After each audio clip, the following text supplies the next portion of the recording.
Assalamu alaikum students, this is Dr. Fahad Amjad and welcome to another lecture of Supply Chain Management. The course code is MGT561. In today's lecture we will be continuing with the chapter 8 of the book, which is Aggregate Planning in Supply Chain.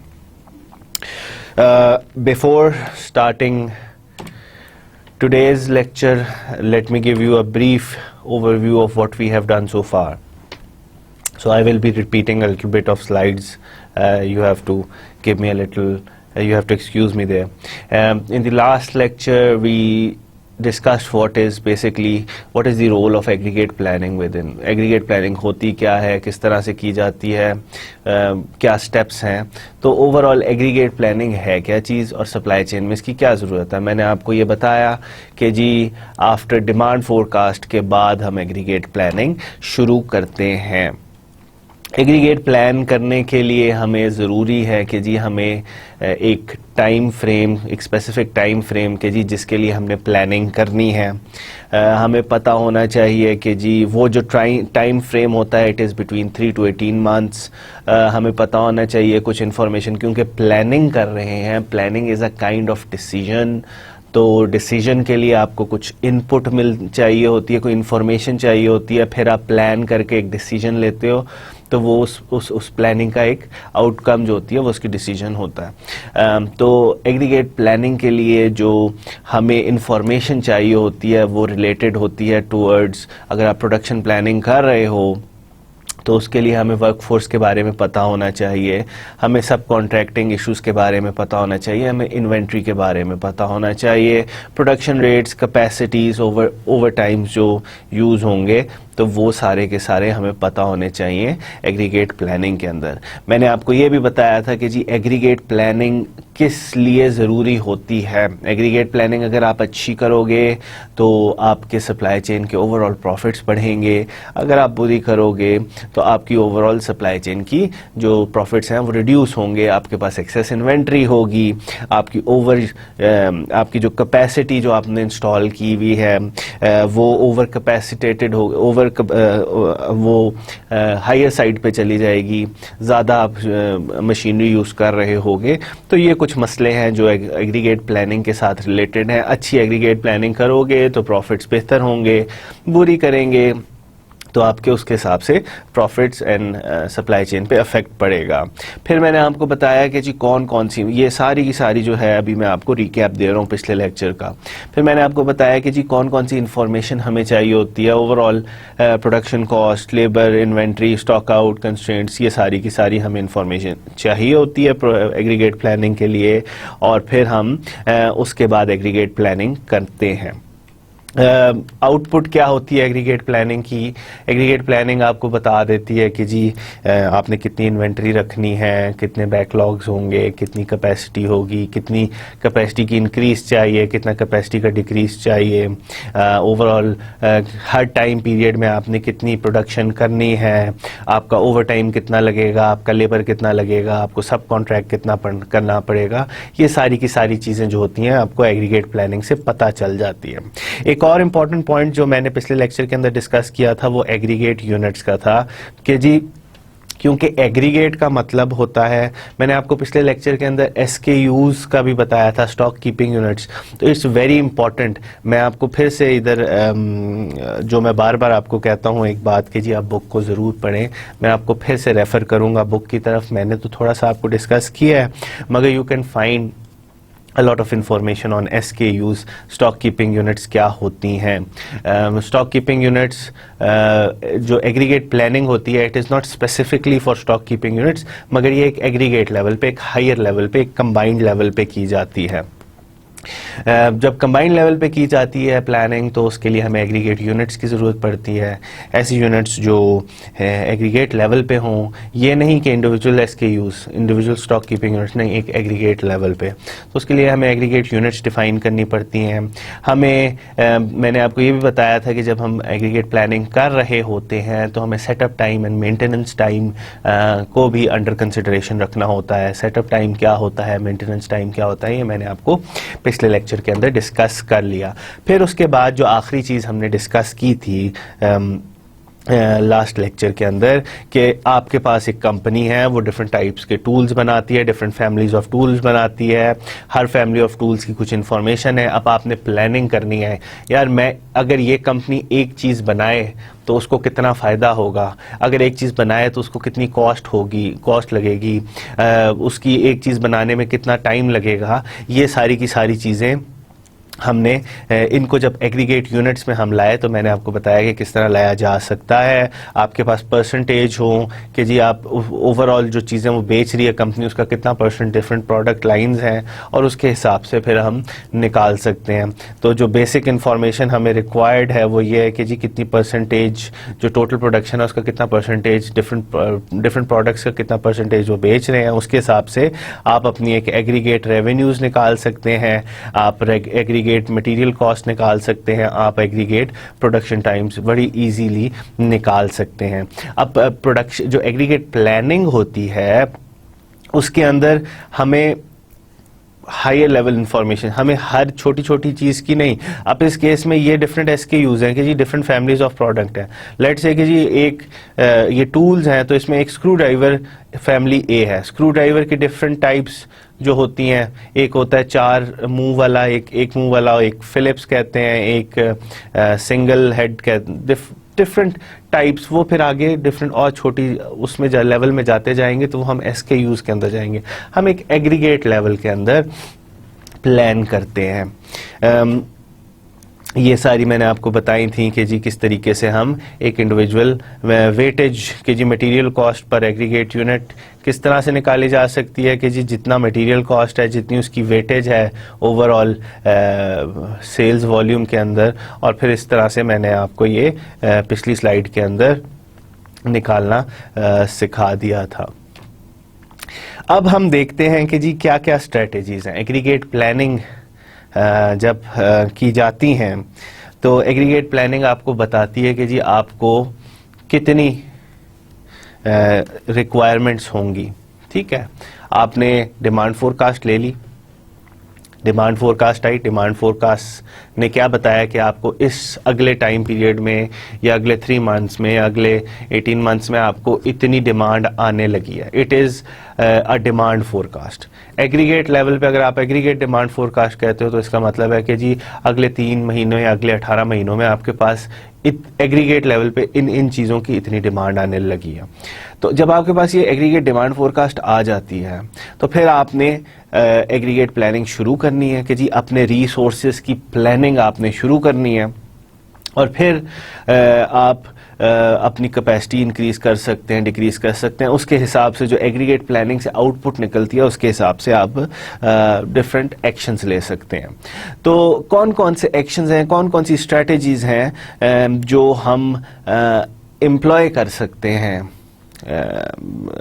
Using the input from the aggregate planning. अब कोई भी company है उसके पास overall ये 3 strategies होती हैं, chase strategy, time flexibility and level strategy. और ये जो आखिरी वाली है टेलर और हाइब्रिड स्ट्रेटजी, इसके अंदर हमेशा कोई ना कोई कॉम्बिनेशन इन तीनों का लिया जा सकता है। ठीक है, तो जब भी आपके पास पता चल गया डिमांड ये आ रही है, डिमांड के बाद आपने अपने रिसोर्सेज को प्लान किया है कि जी मैं इस जगह पे इतनी कैपेसिटी लगाऊंगा, इस जगह पे इतनी इन्वेंट्री रखूंगा, तो ये किस स्ट्रेटजी के तहत रखा है, वो ये 3 स्ट्रेटजीज हैं। या तो it will be your chase strategy, it will be the time flexibility strategy और लेवल स्ट्रेटजी। अब ये जो है क्या होती हैं, लेट्स डिस्कस। ज़ाहिरी बात है जब भी आप कैपेसिटी लगाओगे, इन्वेंट्री रखोगे तो कॉस्ट तो आएगी। जितनी ज़्यादा कैपेसिटी बढ़ाएंगे उतनी ज़्यादा कॉस्ट है, जितनी ज़्यादा इन्वेंट्री बढ़ाएंगे तो उसके साथ कॉस्ट भी एसोसिएटेड है। अगर आप अपनी कैपेसिटी नहीं बढ़ाओगे या अपनी इन्वेंट्रीज नहीं बढ़ाते तो उसके साथ उसका जो फ्लिप पॉइंट है या जो उसका इन्वर्स है कि जी अगर आपने ज़्यादा चीज़ें नहीं बनाई और आपके कस्टमर आया तो आप you will lose the sales. तो बैकलॉग्स भी हो सकते हैं, सेल्स लॉस्ट सेल्स भी हो सकती हैं। तो क्या क्या तरीके हम यूज़ कर सकते हैं, कौन कौन सी स्ट्रेटजीज हम यूज़ कर सकते हैं to play to flexibly use our resources. अब वो जो 3 स्ट्रेटजीज हैं वो चेस स्ट्रेटजी है, time flexibility and level strategy, या इनका कोई हाइब्रिड। चेस स्ट्रेटजी के अंदर हम क्या करते हैं, हम यूज़ करते हैं कैपेसिटी एज अ लीवर। हमारे पास जो कैपेसिटी है उसको हम एज अ लीवर यूज़ करते हैं स्ट्रेटजी के अंदर। टाइम फ्लेक्सिबिलिटी के अंदर हम यूटिलाइजेशन ऑफ द रिसोर्सेज उसको एज अ लीवर क्या होता है, लीवर एक कि जी इसको यूज़ करके हम कुछ कर सकते हैं। लीवर नॉर्मली लीवर क्या होता है कि जी लीवर आप एक तरफ से उस पर एक साइड से हल्का ज़ोर लगाते हो तो दूसरी साइड पे वो ज़्यादा ज़ोर लगाता है। तो ये लीवर बेसिकली यही चीज़ होती है ना। तो चेस स्ट्रेटजी के अंदर हम क्या कैपेसिटी को एज अ लीवर यूज़ कर रहे होते हैं कि हम अपनी कैपेसिटी को ऊपर नीचे करते हैं या कैपेसिटी के साथ थोड़ा सा ट्वीक करते हैं, थोड़ी सी उसके अंदर मॉडिफिकेशन करते हैं तो हम अपना काम चला लेते हैं। टाइम फ्लेक्सिबिलिटी के अंदर हम अपने जो रिसोर्सेज, हम अपनी कैपेसिटी नहीं बढ़ाते, हमारे पास कैपेसिटी उतनी रहती है उसकी यूटिलाइजेशन कि जी पहले अगर हम उसको 80% यूटिलाइजेशन कर रहे थे तो हम 100% यूटिलाइजेशन पे ले जाते हैं या 100% से 50% यूटिलाइजेशन पे। तो उसके अंदर हम time flexibility from work force और कैपेसिटी स्ट्रेटजी के अंदर, इसके अंदर हम यूटिलाइजेशन को एज अ लीवर रखते हैं। लेवल स्ट्रेटजी के अंदर हम क्या करते हैं, हम इन्वेंट्री को यूज़ करके अपने जो हमारे मकासद हैं वो पूरे कर सकते हैं। मकासद हमारे क्या है, कॉस्ट कम से कम हो और लॉस्ट सेल्स और बैकलॉग्स भी कम से कम हो। तो ये हमारे बेसिक मकासद ये होते हैं। तो लेट्स सी कि जी चेस स्ट्रेटजी क्या होता है। Chase strategy is basically vary machine capacity or hire or lay off workers as demand varies. Basically chase strategy ये होती है कि जैसे जैसे आपकी प्रोडक्ट की डिमांड बढ़ रही है उसके हिसाब से आप अपनी कैपेसिटी को भी कम ज़्यादा करते जाओ, नई मशीनें लगा लो, बंदों को हायर कर लो। अगर डिमांड कम होती है तो फिर आप आहिस्ता आहिस्ता अपनी यूटिलाइजेशन मशीनों की कैपेसिटीज कम कर सकते हैं। Often difficult to vary capacity and workforce on a short notice. अब इसकी बात यही है कि जी आप कैपेसिटी मशीन, खरीदी हुई मशीन को बेचना it is somewhat of a lost proposition. आपके पैसे ज़ाया होते हैं। इसी तरीके से जो लोग आपने हायर किए हैं उनको फायर करना इट इज़ बहुत मुश्किल होता है उनको फायर करना और इस तरीके से। तो ये ज़रा सी डिफ़िकल्ट होती है कि जी कैपेसिटी को चेंज करना और वर्क फोर्स को शॉर्ट नोटिस पे कम ज़्यादा करना it is relatively difficult. Expensive if cost of varying capacity is high. अब अगर आप चेस स्ट्रेटजी यूज़ कर रहे हो, चेस स्ट्रेटजी का बेसिक जो आइडिया ये है कि जी जैसे जैसे डिमांड बढ़े उसी तरह से अपनी कैपेसिटी और अपने वर्क फोर्स को आप बढ़ाते जाओ। अब वर्क फोर्स और कैपेसिटी बढ़ाना आसान नहीं है, it requires money, it requires resources, इसीलिए इट इज़ ऑफन डिफ़िकल्ट। अगर और ये और मुश्किल हो जाती है चेस स्ट्रेटजी को इम्प्लीमेंट करना जब आपकी जो कैपेसिटी को वेरी करना, नया प्लांट लगाना, नई मशीनरी लगाना वो डिफ़िकल्ट हो या वो कॉस्टली हो या वो टाइम कंज्यूमिंग हो। इस चेस स्ट्रेटजी का एक इफेक्ट ह्यूमन मोराल पे भी आता है कि जी आप शॉर्ट टर्म पे लोगों को कॉन्ट्रैक्ट पे ले रहे हो, जैसे ही उनसे काम होता है उनको हायर करते हो, जैसे ही उनसे काम खत्म होता है उनको फायर कर देते हो। इसलिए it has a negative effect on the morale of the work force that you use. Chase strategy का फ़ायदा क्या है? इसका फ़ायदा यह है कि जी इसकी लेवल्स ऑफ इन्वेंट्री जो आपको है ना वो कम से कम रखनी पड़ती है। जैसे जैसे डिमांड आती जाती है वैसे वैसे आप अपनी कैपेसिटी बढ़ाते हो, वर्कफोर्स बढ़ाते हो, तो उसके साथ आपको इन्वेंट्री को ज़्यादा रखने की ज़रूरत ही नहीं होती। इन्वेंट्री हम क्यों रखते हैं? इन्वेंट्री हम बफर के लिए रखते हैं। बफर क्या है? किसी चीज़ में स्टोरेज, जब पीछे से उसकी सप्लाई ख़त्म हो तो वो बफर यूज़ हो सकता है। इन्वेंट्री हम इसीलिए यूज़ करते हैं ना कि पीछे से अगर प्रोडक्शन इतनी ज़्यादा नहीं आ रही तो हमारी जो बिल्टअप इन्वेंट्री है उससे हम आगे कस्टमर तक चीज़ पहुँचा सकते हैं। तो चेस स्ट्रेटजी का जो बेसिक फ़ायदा है कि जी इसके अंदर लो लेवल्स ऑफ इन्वेंट्रीज होती हैं। अब चेस स्ट्रेटेजी कहाँ यूज की जाती है? Used when inventory holding cost are high and cost of changing capacities are low. अब चेस स्ट्रेटेजी उस जगह पे, उस प्रोडक्ट के लिए, उस सिनेरियो के लिए यूज की जा सकती है जहां इन्वेंट्री होल्डिंग कॉस्ट, इन्वेंट्री को रखने का, ऐसी चीजें जिनको आप इजीली स्टोर कर हो, जो इन्वेंट्री होल्डिंग कॉस्ट जहां हाई होती है, ऐसी चीजें जिनको स्टोर करना मुश्किल हो या जिनको स्टोर करना इम्पॉसिबल हो, तो उस जगह पे चेस स्ट्रेटेजी लगाई जाती है। अब आपके पास एक ऐसी गुड्स होती हैं जो पेरिशेबल होती हैं, ऐसी गुड्स होती हैं जो नॉन पेरिशेबल होती हैं। अब आप एक मशीन का पुर्जा रख दो तो उसकी लाइफ टाइम ज़्यादा होगा ना, कि उसको रस्ट कुछ 1-1.5 साल बाद ही जाके लगेगा, तो उसकी 1-1.5 साल तक तो it is in perfect use. अगर आप उसको अच्छे तरीके से स्टोर करोगे तो वो ज़्यादा अरसे तक स्टोर किया जा सकता है। मगर अब खाने की चीज़ें हो गई, ये पेरिशेबल आइटम्स हैं, तो इसके अंदर इम्पॉसिबिलिटी होती है कि जी आप इन्वेंट्री मेंटेन करना, तो इन्वेंट्री होल्डिंग कॉस्ट बहुत हाई हो जाए या कैपेसिटी चेंज करना इजी हो, तो तब हम चेस स्ट्रेटेजी यूज करते हैं। तो चेस स्ट्रेटेजी कहाँ यूज होती है? जहां इन्वेंट्री की जो होल्डिंग कॉस्ट हो वो बहुत हाई हो और कैपेसिटी चेंज करने की जो कॉस्ट है वो कम हो, तो फिर हम चेस स्ट्रेटेजी यूज करते हैं। कैपेसिटी चेंज करने का क्या मतलब है? आप नई मशीन लगा सकते हो, नए लोग इजीली हायर कर सकते हो जो वो काम कर सकते हैं जो आपका कस्टमर आपसे मांग रहा है। अब बाज़ दफ़ा ये भी प्रॉब्लम होती है ना, आप एक ऐसी स्पेशलाइज्ड प्रोडक्ट प्रोवाइड कर रहे हो कस्टमर को कि जिसको बनाने के लिए आपको अपने एम्प्लॉयज़ को ट्रेनिंग देनी पड़ती है, तो दैट इज़ ऑल्सो डिफ़िकल्ट, आप वो नहीं कर सकते। तो ऐसी केसेस के अंदर जहां इन्वेंट्री होल्डिंग कॉस्ट प्रोडक्ट की बहुत ज़्यादा हो, आप उसको होल्ड ज़्यादा अरसे तक इन्वेंट्री में ना कर सको, बहुत सिग्निफिकेंट आपको इन्वेस्टमेंट करनी पड़े, और वो सिनेरियो जहां आपकी कैपेसिटी चेंज करने की जो कॉस्ट है वो बहुत कम हो relative to the inventory holding cost, उन जगह पे हम चेस स्ट्रेटेजी यूज़ कर सकते हैं। दूसरी कौन सी स्ट्रेटेजी है? That is time flexibility strategy. अब टाइम फ्लेक्सिबिलिटी, अब इसके अंदर मैंने आपको बताया था ना, we use capacity as a lever. तो चेस स्ट्रेटेजी के अंदर हम क्या करते हैं? कैपेसिटी को एज अ लीवर यूज करते हैं। कैपेसिटी कम कर सकते हैं, ज्यादा कर सकते हैं, कम कर सकते हैं, ज्यादा कर सकते हैं, depending on the demand of the customer. तो इसके अंदर ये कैपेसिटी आ गया एज अ लीवर। अब दूसरा जो था टाइम फ्लेक्सिबिलिटी, उसके अंदर हम यूटिलाइजेशन को एज अ लीवर यूज कर रहे हैं। अब टाइम फ्लेक्सिबिलिटी स्ट्रेटेजी है क्या? Uses excess machine capacity, work force stable, number of hour worked varies, uses over time और flexible work schedule, flexible work force, avoid moral problem, low levels of inventory, lower utilisation, used when inventory holding cost are high and capacity is relatively inexpensive. अब time flexibility strategy जो है उसके अंदर हम क्या करते हैं कि जो हमारे पास सेटअप जो लगा हुआ है, जो मशीनों का सेटअप हमारे पास ऑलरेडी एग्जिस्ट कर रहा है, या जो ह्यूमन रिसोर्सेज का सेटअप हमारे पास ऑलरेडी एग्जिस्ट कर रहा है, उसकी यूटिलाइजेशन को कम ज़्यादा कर लेते हैं, या अपने ह्यूमन रिसोर्सेज को इस तरह के कॉन्ट्रैक्ट्स देते हैं कि जी फ्लेक्सिबल कॉन्ट्रैक्ट्स हों, आप हफ्ते में 3 घंटे हमारे साथ काम करेंगे, तो then they are free to work with some other organization for the rest of the time.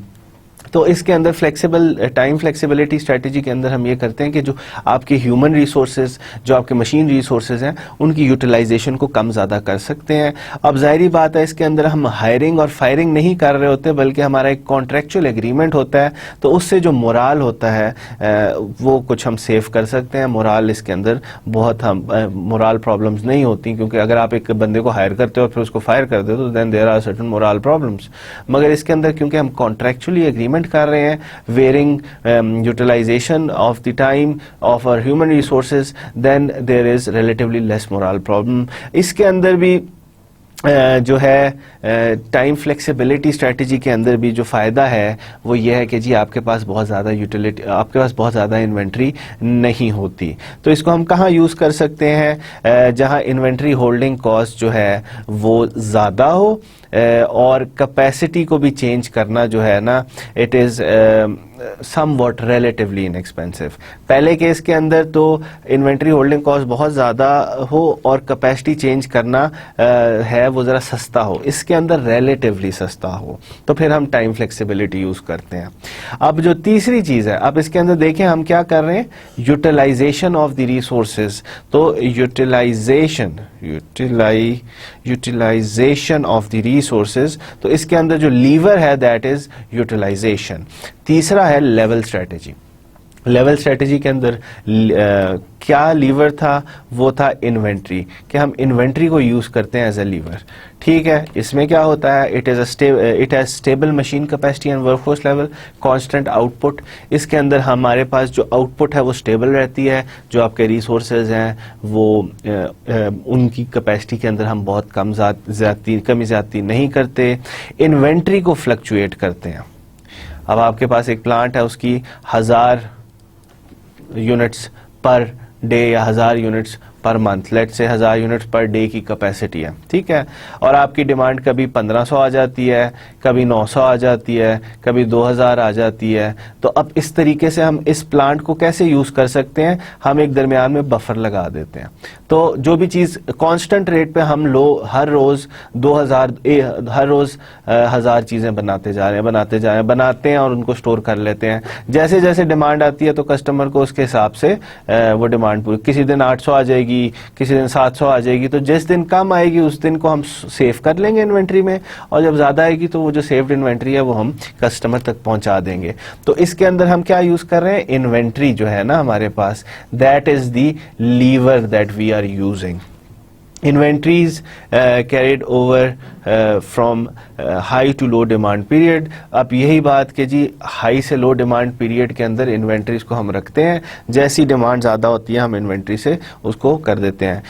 ज़ाहिरी बात है कि आपके पास कांस्टेंट आपके पास रिसोर्सेज हैं, किस तरह मशीन रिसोर्सेज भी कांस्टेंट हैं और आपके पास जो ह्यूमन रिसोर्स है वो भी हम एक कांस्टेंट नंबर पे रखते हैं, वो रोज़ का रोज़ आके एक आउटपुट निकाल रहे हैं। तो इसके अंदर हमारे मोरल इशूज़ नहीं होते कि जी लोगों को हायर फायर करना हम इतना इजीली इतना इसके अंदर हायरिंग एंड फायरिंग इतनी ज़्यादा फ्रीक्वेंटली नहीं होती।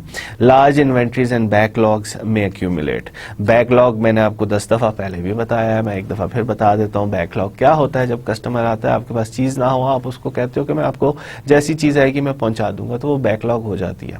तो बैकलॉग इस तरह की स्ट्रेटेजी के अंदर, लेवल स्ट्रेटेजी के अंदर हमारे पास इन्वेंट्रीज भी ज़्यादा होती हैं और बैकलॉग्स भी होते हैं। अब लेट्स से कि जी इस प्लांट ने, ये हमारी डिमांड आ रही है 1500, 900, 2000, 800, 700, तो हम क्या कर रहे हैं कि जी हम पहला दिन हमारे पास 1000 चीज़ें हैं, ठीक है, 1000 चीज़ें आई, हमने 1000 चीज़ें पहुंचा दी, हमारे पास 500 चीज़ें कस्टमर्स का हमने बैकलॉग रख लिया।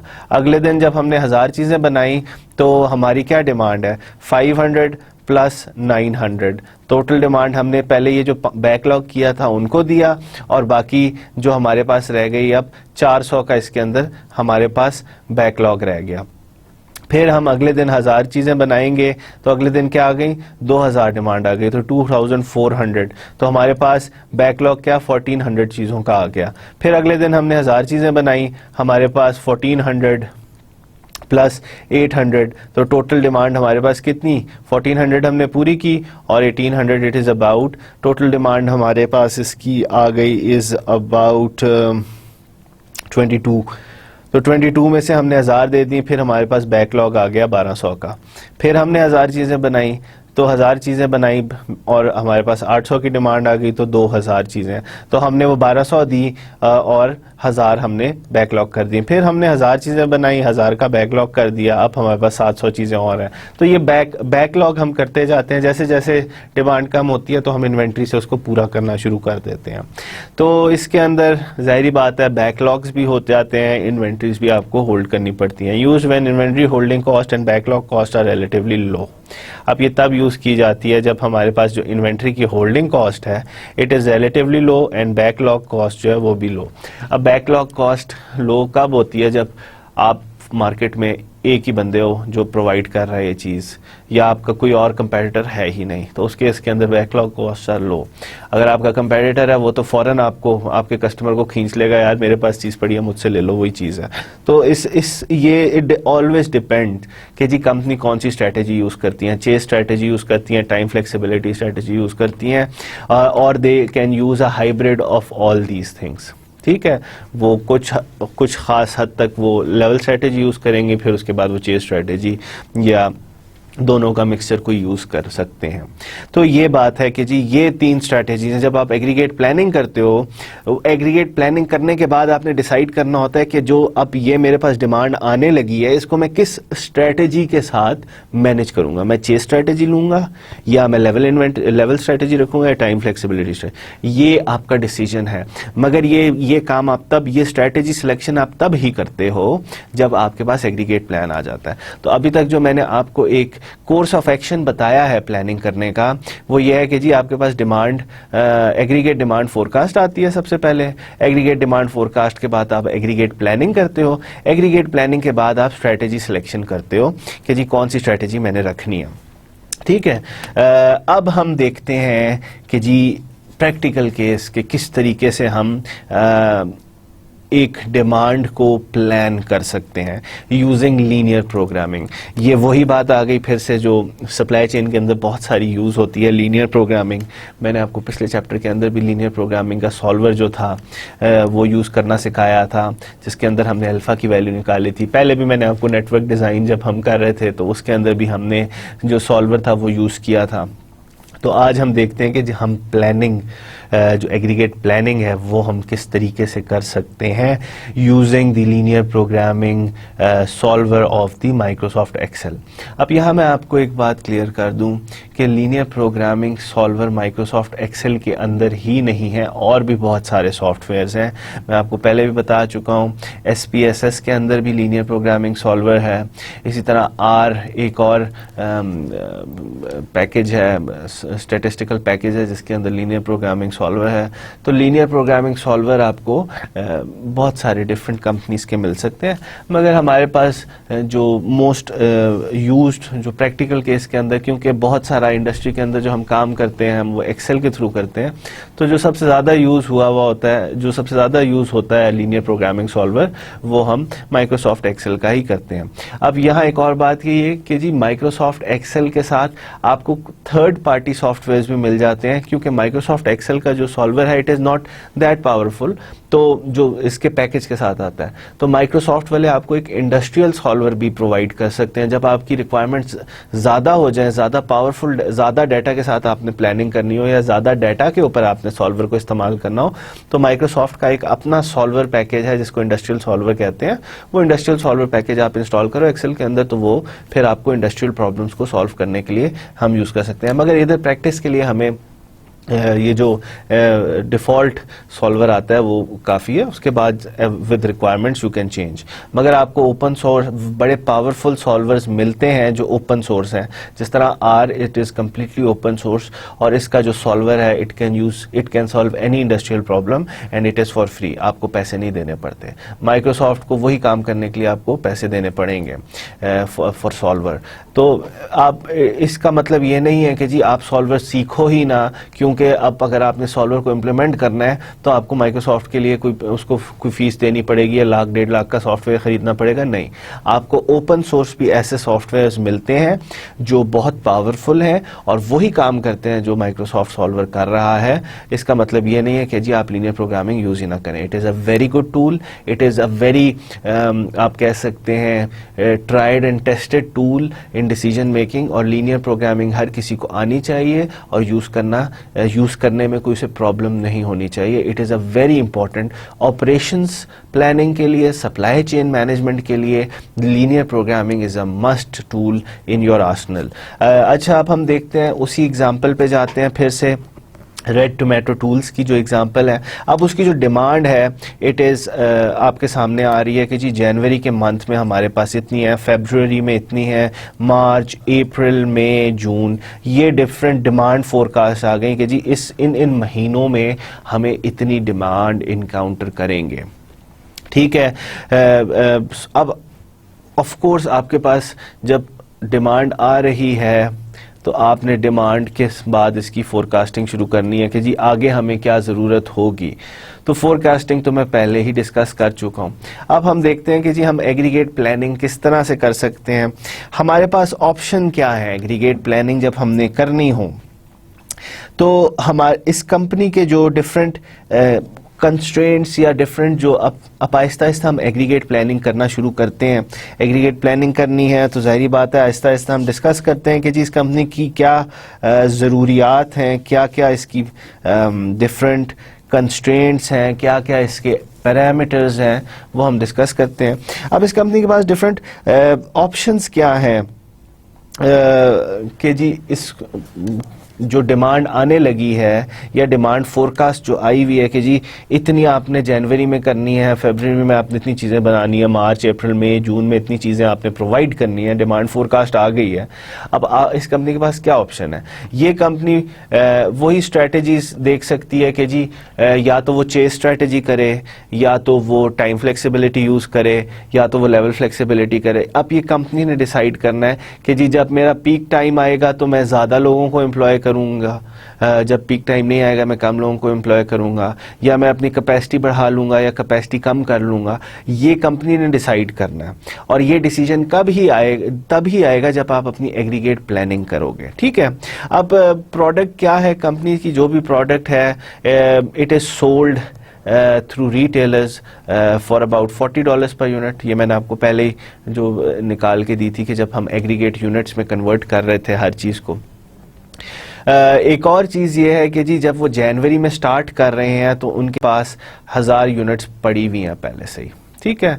तो अब हमने ये जो हमारे पास फोरकास्ट ये डिमांड आई हुई है ना, जो फ्यूचर डिमांड, अब क्योंकि डिमांड फोरकास्ट है तो it's already a future demand, तो हमें जनवरी के अंदर जो कंपनी है ना उसके पास 1000 यूनिट्स पड़ी हुई है इन्वेंट्री में। स्टार्ट वो जब करेंगे तो उनके पास इन्वेंट्री में 1000 यूनिट्स पड़ी हैं। अब इन 1000 यूनिट्स के साथ उन्होंने प्लान करना है जनवरी फरवरी मार्च के लिए।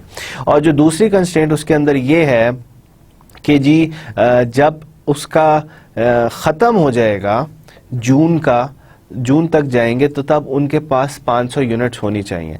तो वो जब स्टार्ट कर रहेंगे, जब ये प्लानिंग पीरियड स्टार्ट कर रहे हैं तो उनके पास पहले से ही 1000 यूनिट्स पड़ी हैं, और जब वो प्लानिंग ख़त्म करेंगे तो उनके पास 500 चीज़ें होना ज़रूरी हैं इन्वेंट्री के अंदर, क्योंकि जून के बाद जो अगले 6 महीने हैं उनकी प्लानिंग में फिर ये 500 चीज़ें वो यूज़ कर सकते हैं कि जी हमारे पास इन्वेंट्री में 500 चीज़ें हैं, अब प्लान करो अगले 6 महीनों के लिए। ठीक है।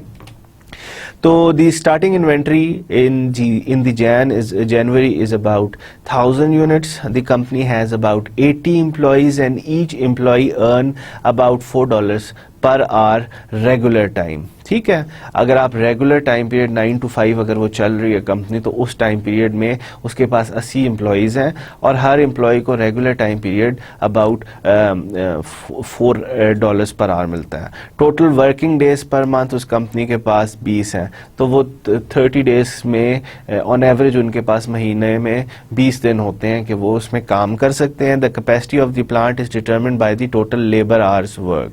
अब जो उस प्लांट की कैपेसिटी है वो डिपेंडेंट है। अब ये प्रॉब्लम ज़रा सिंपल कर दी गई है, ये मशीन की कैपेसिटी से नहीं ज्वाइन की हुई, ये लेबर के साथ ज्वाइन की हुई है कि जी जितना ज़्यादा लेबर काम करेगा उतनी ज़्यादा वो चीज़ें बना सकते हैं। तो the capacity of the plant is determined by the total labour hours worked. Currently no limit on inventory subcontracting and stock out और backlogs is applicable। तो हमें इस वक्त कोई लिमिट्स नहीं दी हुई स्टॉक आउट्स पे, इन्वेंट्री पे। सब आप जितनी चाहो सब कॉन्ट्रैक्ट कर सकते हो अपने काम को, जितनी चाहो आप इन्वेंट्री रख सकते हो। All stock outs are backlogged and suppliers from the supplied from the following month production। अब वही बात है कि जी जितनी भी आपकी डिमांड आ रही है वो बैकलॉग होती है और जब अगला महीने में वो प्रोडक्शन होती है तो वो उसको उस प्रोडक्शन होती है उसमें बैकलॉग ऑर्डर्स को फुलफिल किया जाता है। The supply chain manager goal is to obtain the optimum aggregate plan that allows RT which is Red Tomato Tools to end June with at least 500 units. अब सप्लाई चेन मैनेजर ने क्या करना है, उसने एक ऑप्टिमल एग्रीगेट प्लान बनाना है कि वो अपना उसके पास जनवरी में 1000 चीज़ें मौजूद हैं और जब वो जून में ख़त्म करे तो उसके पास 500 चीज़ें हों, और ये उसने इस डिमांड को, ये जो डिमांड आई हुई है इसको फुलफ़िल करना है और मिनिमम कॉस्ट के अंदर करना है, ऑप्टिमम प्लान उसने बनाना है। अब ये हमारे पास एडिशनल इंफॉर्मेशन है इस प्रॉब्लम की कि जी आपके पास मटेरियल कॉस्ट क्या है हर यूनिट को बनाने की। ये अब एग्रीगेट यूनिट्स में हमारे पास इंफॉर्मेशन आई हुई है ना, आपकी डिफरेंट अगर बहुत सारी फैमिलीज ऑफ प्रोडक्ट बन रही है, अब एग्रीगेट लेवल पे है कि जी जो भी प्रोडक्ट बनाते हो उसका इतना फ़ायदा होता है $40 का, तो जो भी प्रोडक्ट बना होगा उसका मटेरियल कॉस्ट इतना है $10 का। इन्वेंट्री होल्डिंग कॉस्ट कितनी है कि कोई भी चीज़ अगर आप इन्वेंट्री में 1 महीना रखते हो तो आपको $2 खर्च करना पड़ेगा। Marginal cost of stock out and backlog कि जी हर महीने अगर आपका एक स्टॉक आउट होता है तो उसकी कितनी कॉस्ट होगी। हायरिंग एंड ट्रेनिंग कॉस्ट, अगर किसी बंदे को आप हायर करते हो तो उसको ट्रेन करने की कितनी कॉस्ट होगी। एक बंदे को हायर करना और उसको ट्रेन करना, हायरिंग के अंदर भी तो कॉस्ट होती है ना, आपके एचआर के लोगों की कॉस्ट होती हैं। तो एक बंदे को हायर करना और उसको ट्रेन करना, it cost the company about 300 पर वर्कर। ले ऑफ कॉस्ट क्या है, ले ऑफ कॉस्ट ये है कि जी अगर आप किसी बंदे को फायर करते हो तो उसके कोई प्रोविडेंट फंड, कोई उसकी जो चेक्स हैं उस सारे प्रोसेस में इस कंपनी का $500 लगता है। एक बंदे को अगर आप फायर करोगे तो इनका $500 जेब से निकलेगा। लेबर आर रिक्वायर्ड कि जी एक प्रोडक्ट अगर आप बनाते हो तो उसके पीछे 4 लेबर आवर्स चाहिए, ठीक है। रेगुलर टाइम कॉस्ट क्या है, $4 पर कॉस्ट, $4 पर आवर। अगर एक लेबर 1 घंटा काम करता है तो उसको $4 देने पड़ेंगे। ओवर टाइम कॉस्ट क्या है कि अगर एक लेबर ओवर टाइम लगाता है तो उसको $6 देने पड़ेंगे। कॉस्ट ऑफ सब कॉन्ट्रैक्टिंग कि अगर आप वही चीज़ सब कॉन्ट्रैक्ट कर देते हो कि तो उसकी कितनी कॉस्ट है, डैट इज़ अबाउट। एक चीज़ अगर आप किसी बाहर के सप्लायर से ले लेते हो, आपकी कंपनी में इतनी कैपेसिटी नहीं है कि जी आप एक प्रोडक्ट बना सको, तो आप किसी बाहर के सप्लायर से वो चीज़ बनाए उसी क्वालिटी की लेके अपने कस्टमर तक पहुंचा सकते हो। तो कॉस्ट ऑफ सब कॉन्ट्रैक्टिंग क्या है, that is about 30 per unit. अब मैंने आपको पहले भी बताया, लीनियर प्रोग्रामिंग मॉडल बना रहे हैं। लीनियर प्रोग्रामिंग मॉडल के अंदर 3 चीजें हमें चाहिए होती हैं, डिसीजन वेरिएबल्स, कंस्ट्रेंट्स और ऑब्जेक्टिव फंक्शन, ठीक है। ऑब्जेक्टिव तो इसके अंदर क्या है, मिनिमाइजेशन ऑफ कॉस्ट। आपने एक ऐसा बनाना है प्रोडक्शन प्लान जिसके अंदर मिनिमाइजेशन ऑफ कॉस्ट हो, इस कंपनी का प्रॉफिट मैक्सिमाइज हो। डिसीजन वेरिएबल्स क्या है, कंस्ट्रेंट्स क्या है। डिसीजन वेरिएबल्स हम देखते हैं कि कौन कौन सी चीज़ें हैं जो हम चेंज कर सकते हैं, तो हम देखते हैं कि कौन से डिसीजन वेरिएबल है। पहला डिसीजन वेरिएबल आप रिप्रेजेंट कर सकते हो। अभी मैं और फिर आपको मैं एक दफ़ा समराइज कर दूं, लीनियर प्रोग्रामिंग के लिए ये इन 3 चीज़ों की ज़रूरत है। इन 3 चीज़ों को हम पहले क्या करते हैं, मैथमेटिकली मॉडल करते हैं और फिर हम इसको एक्सेल के अंदर मॉडल करते हैं। तो हमारे पास पहले मैथमेटिकल मॉडल होना ज़रूरी है, उसके बाद उस मैथमेटिकल मॉडल को हम यूज़ करते हैं as a map to model the problem in Excel. तो ये अगर आपको याद नहीं है तो आप मेरे जो पुराने लेक्चर्स हैं ऑन नेटवर्क डिज़ाइन, आप उसको जाके फिर से एक दफ़ा देख सकते हैं। तो अब हम देखते हैं लीनियर प्रोग्रामिंग की फॉर्मुलेशन, मैथमेटिकल फॉर्मुलेशन या mathematical model formulation for aggregate planning. आपके डिसीजन वेरिएबल हैं कि जी WT जो है that represents the work force size. अगर आपके पास 40 लोग हैं तो WT विल रिप्रेजेंट, अगर आपके मंथ ऑफ जून के अंदर क्या है, जनवरी से लेके जून तक है ना, तो मैं कहता हूँ W1, इसका मतलब है जनवरी के अंदर हमारे पास 80 लोग हैं। फरवरी के अंदर हमारे पास लेट से हमारे पास 20 लोग हैं। मार्च के अंदर हमारे पास 120 लोग हैं। तो ये जो है टाइम पीरियड क्या है, T1 से लेके 6 तक। तो T1 क्या है, जनवरी, T2 क्या है, फरवरी, T3 मार्च, T4 इसी तरह से आगे। HT क्या रिप्रेजेंट करता है, HT रिप्रेजेंट करता है number of employees hired at the beginning of the month. तो लेट से कि मैं कहता हूँ H2 पे मैंने 2 बंदे हायर कर लिए, तो वो H2 से रिप्रेजेंट होगा। H3 का क्या मतलब होगा कि जो तीसरा महीना है, जनवरी फरवरी मार्च में मैंने 4 बंदे हायर कर लिए, तो HT इसको रिप्रेजेंट करता है। WT रिप्रेजेंट करता है कि वर्कफोर्स साइज क्या है, HT रिप्रेजेंट करता है कि कितने बंदे आपने हायर किए। LT क्या रिप्रेजेंट करता है, number of employees laid off at the beginning of the month. P of T is the production in the month. तो अगर मैं कहता हूँ P of 1 इज अबाउट 4000, तो मैंने उस महीने में जनवरी में मैंने 4000 यूनिट्स बनाई हैं। अगर मैं P of 2 कह दूं तो इसका 5000, तो मैंने फरवरी में 5000 यूनिट्स बनाई हैं। IT क्या रिप्रेजेंट करता है? Inventory at the end of the month T। तो आखिरी उस मंथ के आखिर में जो इन्वेंट्री है, मैं कहता हूं कि जी I of 2, तो फरवरी के आखिर में मेरे पास 4000 चीज़ें पड़ी हुई थी इन्वेंट्री के अंदर, या 400 चीज़ें या 4000 चीज़ें पड़ी हुई थी। ST क्या रिप्रेजेंट करता है? Number of units stocked out at the end of the month T, के जी आखिर में जो डिमांड आई और उसमें स्टॉक आउट कितना हो गया, तो ये ST से रिप्रेजेंट हो रहा है। C of T is the number of unit subcontracted from the month for the month of T।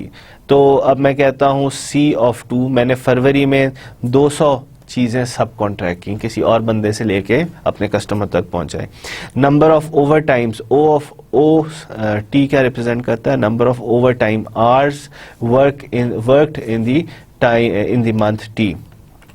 ये वो सारे के सारे डिसीजन वेरिएबल्स हैं जो हम इस प्रॉब्लम के लिए, इस पर्टिकुलर प्रॉब्लम के लिए हम यूज़ कर सकते हैं। हमारे पास पता होना चाहिए, अब हम प्लान कर रहे हैं ना, डिमांड आ रही है, डिमांड का हमें पता है इतनी डिमांड है, हमें ये पता है कि जी इस कंपनी की ऑपरेटिंग कंस्ट्रेंट्स क्या हैं, इसको 1 यूनिट अगर ये बनाते हैं, हमने एग्रीगेशन कर लिया, 1 यूनिट अगर ये बनाएंगे इनको $40 लगाना पड़ेगा, एक यूनिट अगर ये बेचेंगे तो इनको $40 फ़ायदा होगा।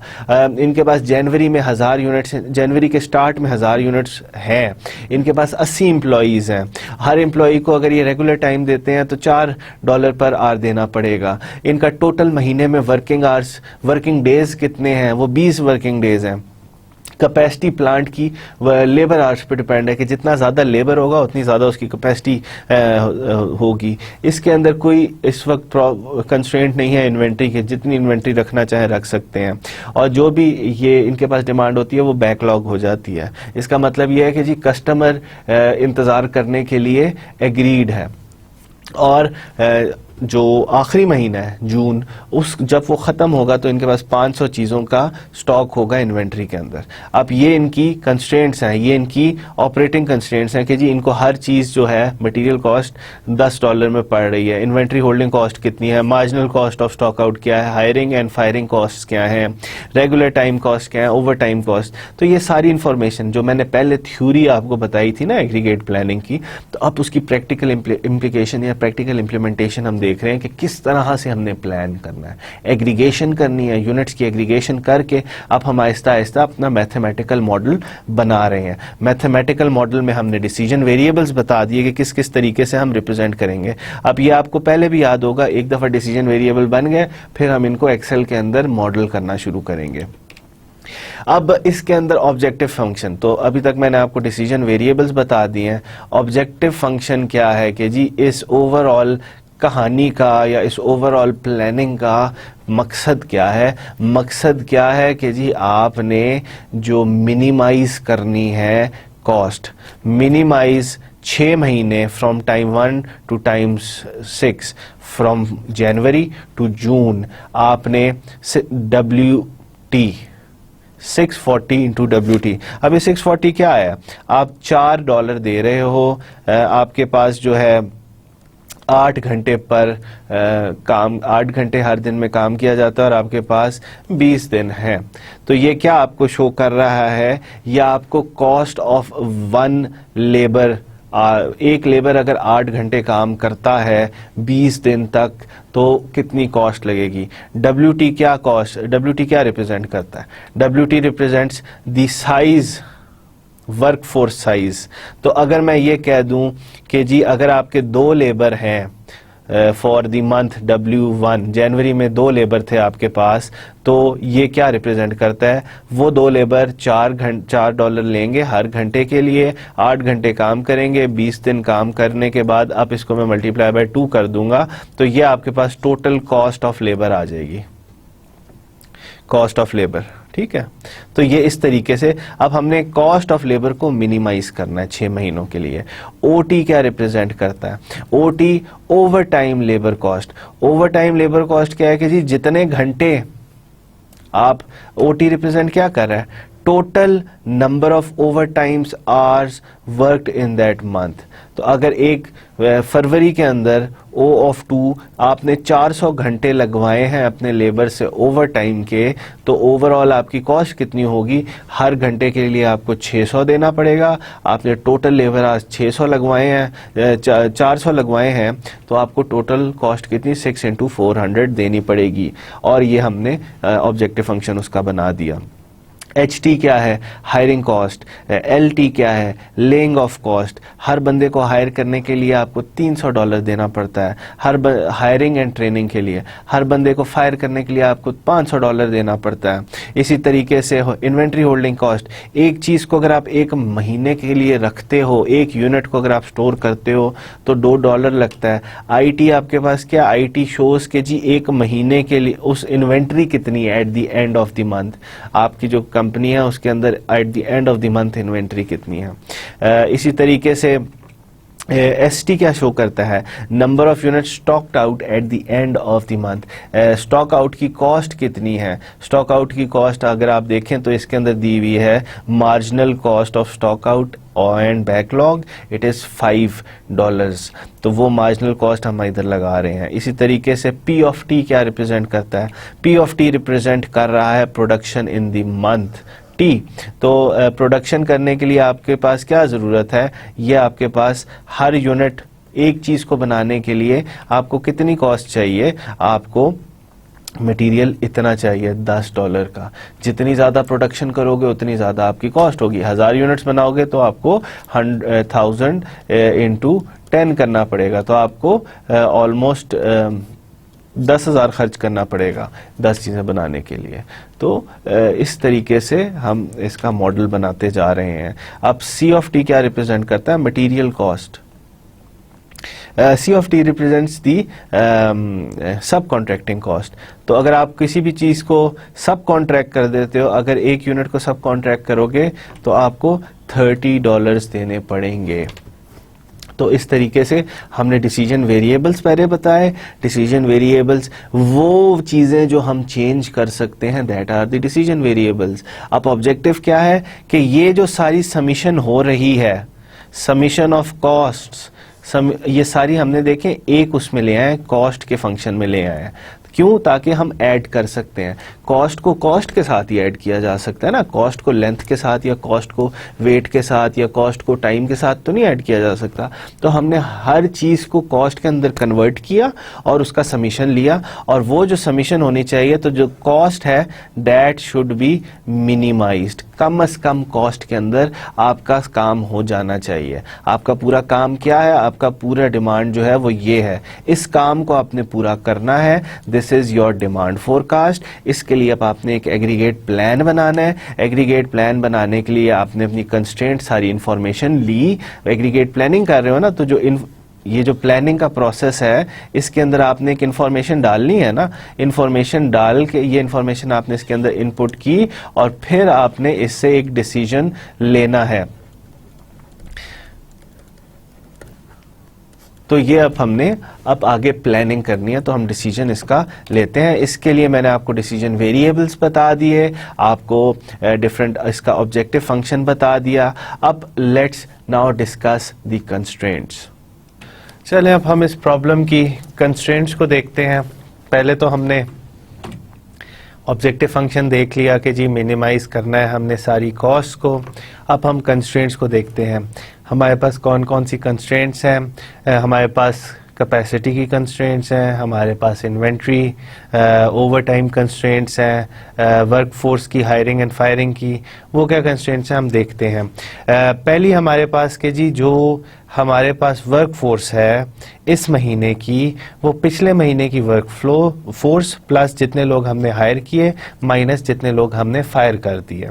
कैपेसिटी की क्या कंस्ट्रेंट है कि जी आप 40 क्योंकि इट्स अबाउट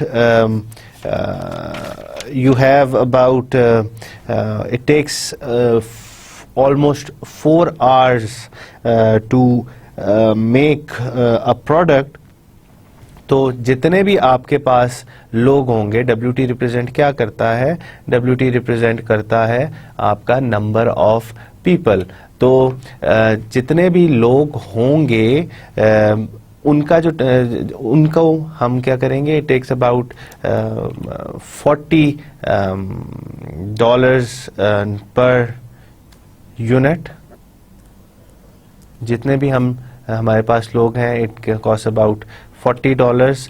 तो जो हमारी P of T represents what? P of T represents the production in the month T. तो प्रोडक्शन जो होगी it should be less then और इक्वल टू जितने लोग हैं उनको मल्टीप्लाई बाय 40 करेंगे. अब जब आप ये 40 जब आप पढ़ोगे बुक को पढ़ोगे तो बुक के अंदर एडिशनल इंफॉर्मेशन दी है कि जी हर वर्कर जो है वो महीने में 40 घंटे काम कर सकता है. 40 घंटे के बाद अगर आप उससे 40 घंटे से ज़्यादा काम कराएंगे तो आपको ओवर टाइम देना पड़ेगा. तो जितने भी वर्कर हैं, WT represents the number of workers you have in that month, उनको आपने 40 घंटे काम कराना है. 40 घंटे से ज़्यादा काम कराएंगे तो it will be you have to pay overtime. तो जितना आप प्रोडक्शन कर सकते हो, जितनी भी प्रोडक्शन है, it has to be less than जो आपके लोग काम कर रहे हैं, क्योंकि इस production is dependent on the labour hour. Plus overtime आपने जितना लगवाएंगे, जितना भी ओवर टाइम होगा उसको हम डिवाइड बाय 4 कर देंगे, बिकॉज 4 एक चीज़ को बनाने में आपको 4 घंटे लगते हैं. तो जो टोटल लेबर टाइम जो आपके पास है वो आपका प्रोडक्शन उससे कम या उतनी होनी चाहिए. इन्वेंट्री बैलेंस क्या कहती है कि जो एक पिछले महीने की इन्वेंट्री है प्लस जो आपने इस महीने प्रोडक्शन की है प्लस जो इस महीने आपने आउटसोर्स जो C of T represents what? C of T represents number of subcontracted units. जो आपने इस महीने में सब कॉन्ट्रैक्ट की है वो D of T जो इस महीने की डिमांड है, पिछले महीने की जो आपके पास बैकलॉग S का number of unit stock out. तो जितनी भी आपके पिछले महीने की स्टॉक आउट थी वो इस महीने की जो इन्वेंट्री है और जो इस महीने की स्टॉक आउट है. तो जितनी आपकी इन्वेंट्री में पिछले महीने था, इस महीने में जितना आपने बनाया और जितना आपने आउटसोर्स किया वो बराबर होना चाहिए जो आपकी डिमांड आ रही है इस महीने. D of T represents what? D of T represents your demand for this month. और जो आपके पास स्टॉक आउट हो गए हैं पिछले महीने के, उनको भी आपने फुलफिल करना है जो आपके पास इस महीने में इन्वेंट्री है और जो आपकी इस महीने के स्टॉक आउट हैं. ओवर टाइम कंस्ट्रेंट क्या है? ओवर टाइम कंस्ट्रेंट ये है कि it has to be less than 10, कि जी हर वर्कर जो है वो 10 घंटे से ज़्यादा ओवर टाइम नहीं लगा सकता. हर बंदा 40 घंटे काम करता है रेगुलर आवर्स पे और हर महीने में वो 10 घंटे ओवर टाइम लगा सकता है, इससे ज़्यादा नहीं लगा सकता. अगर हमने एवरेज इन्वेंट्री निकालनी हो तो एवरेज इन्वेंट्री हम किस तरह निकालते हैं? टाइम पीरियड हमारे पास क्या है? 1 to 6 है ना, पहला महीना, दूसरा, तीसरा, चौथा, पांचवा, छठा. अब हमने इस टाइम पीरियड पे एवरेज इन्वेंट्री निकालनी हो तो हम किस तरह निकाल सकते हैं? We can use it through this formula कि जो पहले टाइम पे 0 टाइम पे हमारे पास इन्वेंट्री है 1 2 3 4 5 6. 0 टाइम पे हमारे पास क्या इन्वेंट्री है? 1000 यूनिट्स हमारे पास पड़ी हुई है जनवरी के स्टार्ट में. और आखिरी टाइम पे जो हमारे पास इन्वेंट्री है उसको एडअप करके डिवाइड बाय 2 प्लस हमने समीशन करनी है टाइम 1 से टाइम t-1. तो इसके अंदर t क्या है? 6 है. t-1 क्या होगा? That will be about 5. तो 1 से लेके 5 तक इस तरीके से हम एवरेज निकाल सकते हैं इन दोनों का. 0 और t, 0 टाइम पीरियड और छठे टाइम पीरियड की जो इन्वेंट्री है उसका जो हम 2 से उसे डिवाइड कर लेंगे तो हमारे पास average in the start and in the end उसकी एवरेज वैल्यू आ जाएगी. प्लस जो दरमियान के टाइम पीरियड्स हैं उनमें जो इन्वेंट्री थी उसको हमने एडअप किया divided by the time period t इस केस के अंदर 6 है. तो इसको इस तरीके से हम एवरेज इन्वेंट्री निकाल सकते हैं. एवरेज टाइम इन इन्वेंट्री अगर हमने निकालनी हो, टाइम इन इन्वेंट्री का मतलब ये होता है कि जी आपकी इन्वेंट्री कितने टाइम तक आपके पास पड़ी रही. तो ये जो है ये बेसिकली एक मर्फीज लॉ है जो मैंने आपको, it's not Murphy's law, it's Little's law, ये मैंने आपको पहले भी कोर्स के अंदर कवर कराया है। लिटल्स लॉ क्या कहता है कि जी ये वो चैप्टर था जिसके अंदर हमने सप्लाई चेन के परफॉर्मेंस मैट्रिसेस पढ़े थे, उसके अंदर लिटल्स लॉ हमने पढ़ा था। लिटल्स लॉ क्या बताता था कि जी एवरेज टाइम इन इन्वेंट्री जो है that is equal to average inventory, ठीक है। एवरेज इन्वेंट्री, एवरेज इन्वेंट्री हम किस तरह निकाल सकते हैं, इस तरीके से हम निकाल सकते हैं, और इसको हम क्या करेंगे, divided by throughput, HROUGH, throughput, ठीक है। तो ये जो है आपको ये थ्रूपुट शो कर रहा है, D is the demand divided by the time period. तो आपकी जितनी भी डिमांड है और जितना आपके पास वो डिमांड, आपकी डिमांड को जब आप पूरे टाइम पीरियड से डिवाइड करेंगे तो that will be the throughput, और जो आपकी एवरेज इन्वेंट्री है वो यहाँ से शो हो रही है। तो एवरेज टाइम इन इन्वेंट्री हम इस तरीके से निकाल सकते हैं यूजिंग द लिटल्स लॉ, ठीक है।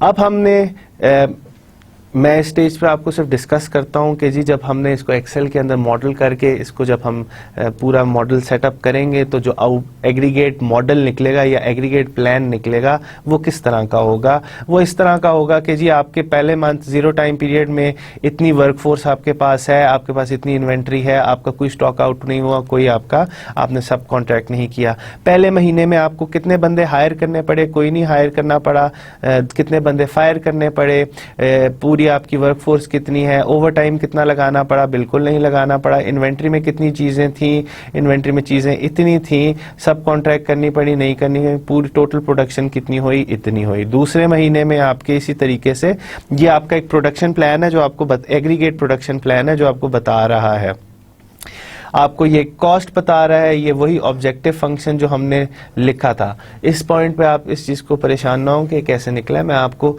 एक दफ़ा रिजल्ट्स को डिस्कस करके फिर मैं आपको बताऊंगा कि एक्सेल के अंदर इसको किस तरह मॉडल करना है। मगर जब हम एक्सेल के अंदर मॉडल करेंगे तो हमारे इस तरह के रिजल्ट्स निकलेंगे, उन रिजल्ट्स को किस तरह इंटरप्रेट करना है।